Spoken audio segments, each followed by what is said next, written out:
I'd like to welcome you back to the Original Life and Sad Ending channel. My name is Steve, and today we're taking a look at the actor Gary Coleman. Of course, in our household, back in the day, we called him Little Arnold. Gary Wayne Coleman was born on February 8, 1968 in Zion, Illinois. Gary was an adopted child. His father was a forklift driver, and his mother was a nurse practitioner. Due to a congenital kidney disease and the drugs used to treat it, his growth was stunted. Gary kept his youthful look and only grew to be 4 feet 8 inches tall. He had 2 unsuccessful kidney transplants, one in 1973 and in 1984, and had to undergo frequent dialysis. He won audiences' hearts with his cute looks and magnetic personality. Gary appeared on TV shows like Medical Center, Good Times, and The Jeffersons. In 1978, Coleman was cast as Arnold Jackson in the TV show Diff'rent Strokes. Diff'rent Strokes became a smash hit and ran for 8 seasons, ending in 1986. He earned a reported $100,000 per episode. His famous catchphrase was, "What you talking about, Will?" Coleman's films included the television film The Kid from Left Field in 1979, On the Right Track in 1981, and Jimmy the Kid in 1982.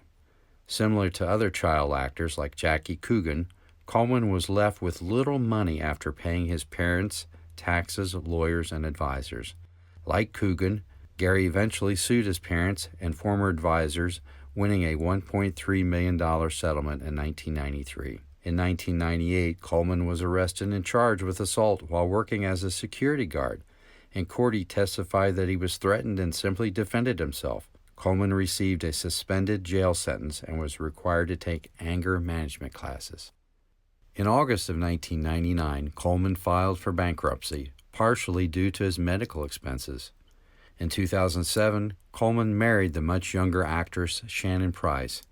I had read that reportedly and allegedly, Shannon and Gary had a very tumultuous relationship. In 2007, Coleman was cited for misdemeanor disorderly conduct in Provo, Utah, after a heated discussion in public with his wife, and they were divorced by August of 2008. Coleman required frequent dialysis, which he didn't like to talk about. In 2009, Coleman had heart surgery, and he developed pneumonia afterwards. In January of 2010, Coleman was hospitalized after a series of seizures. On May 26, 2010, Coleman was admitted to Utah Valley Regional Medical Center in Provo, Utah, where he was in critical condition after falling down the stairs of his home and hitting his head, possibly after another seizure, and suffering an intracranial hemorrhage. Sadly, Gary Coleman died on May 28, 2010. He was only 42 years old. After Gary Coleman's death, all the parties involved started all types of legal wrangling over his estate. His body was cremated.